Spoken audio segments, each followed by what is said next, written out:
Hello, I'm Hingers, and this is Well Played. Today on the show, we're going to do a big roundup of the Nintendo World Championships that happened this week at E3. But first, let's take a look at the news. And we start with developments in streaming.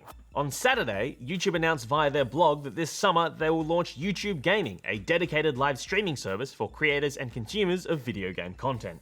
The standalone app and website will be in addition to YouTube's current streaming offerings and will feature over 25,000 individual game channels. There is no word on what specific kinds of games and content will be allowed, which is significant given Twitch's recent ban on adults-only games. YouTube Gaming will launch first in the US and the UK, and there is currently no word on an Australian launch date. As you can see, Twitch are quaking in their boots. And to Sweden, where Fnatic have confirmed their position as the world's top CSGO team with a 2-0 victory over Na'Vi in the DreamHack Summer 2015 final. They win DreamHack Summer 2015! Congratulations to Fnatic, who take home $20,000 in prize money. Alright, let's take a look at the Nintendo World Championships. Originally held in 1990, the initial Nintendo World Championship was an NES cartridge and associated tournament.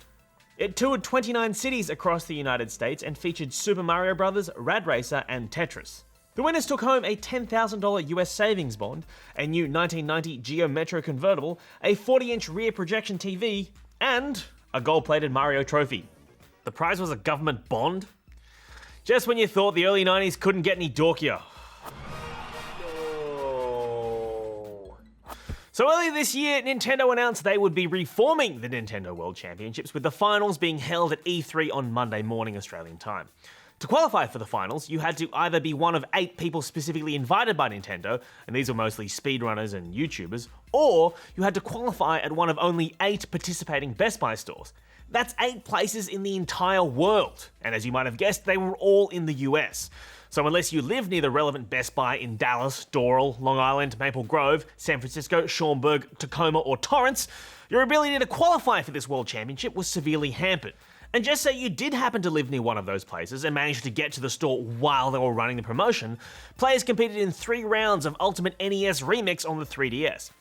Specifically, they played Super Mario Bros., Super Mario Bros. 3, and Dr. Mario, with the scoring system heavily weighted towards Dr. Mario.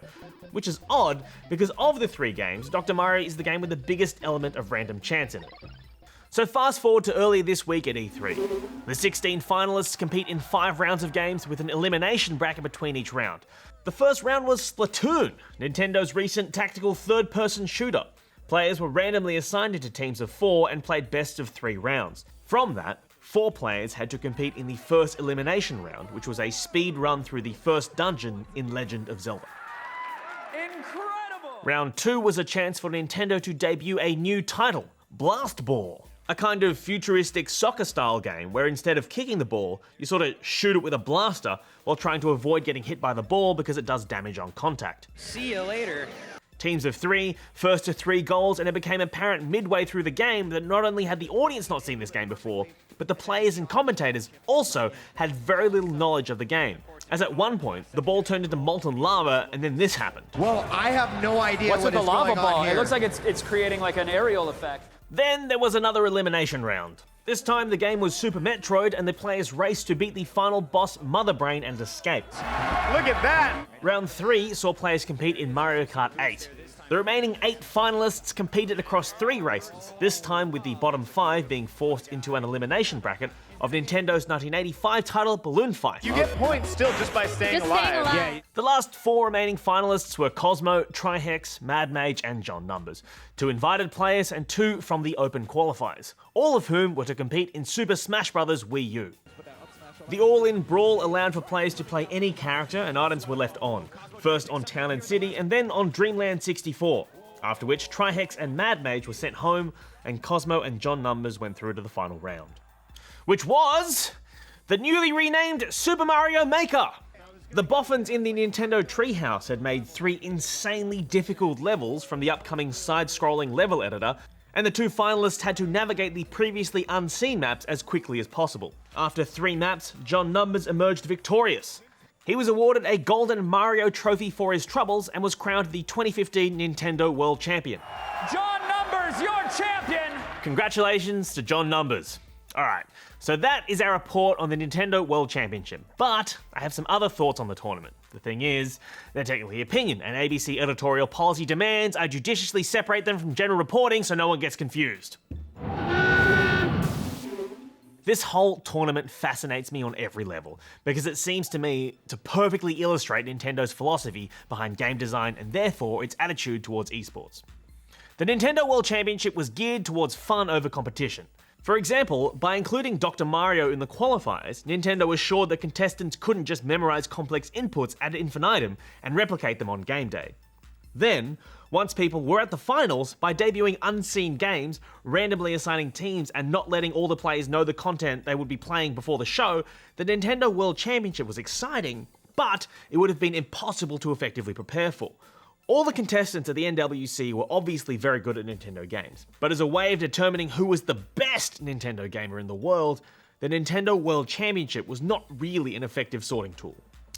Like, just to illustrate this point, imagine the World Cup was announced, but to qualify it, you played 2 games of football and then a third game that was basically a game of random chance. Like, I don't know, they handed you a scratchy, and when they tallied up the scores, the scratchy round was weighted like 50 times more than the football games. Oh, and also, these qualifiers are only happening at like 8 randomly selected spots in the entire world, and only 750 people can enter in total. Then, you get to the World Cup, and the organisers begin by randomly assigning teams and changing the game each round, and then midway through the tournament, they're like, oh, also the third round of the World Cup is a completely new sport we just made up. Enjoy that, like a bizarre decathlon of randomly assigned events. And then when you think you're about to play something resembling a competitive game of soccer, it turns out it's a 4-way all-in brawl, and the rules are set up so that random items appear on the field just spawning Pokemon or whatever, and it's like, well, it's becoming very difficult to take this competition seriously at all. So I spend 16 hours a day running a company. You spend 16 hours a day playing Smash, so...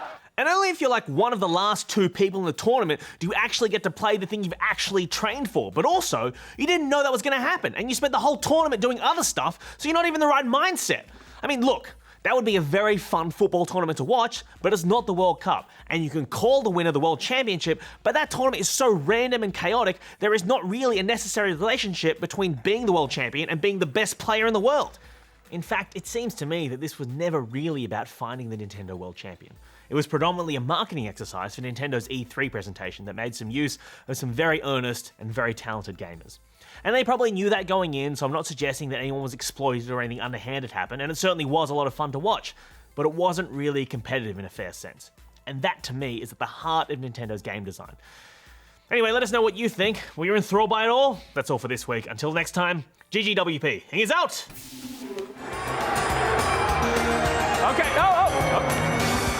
Thought I was going to have to break it up. I know what's going to happen. Keep your power gloves off of each other.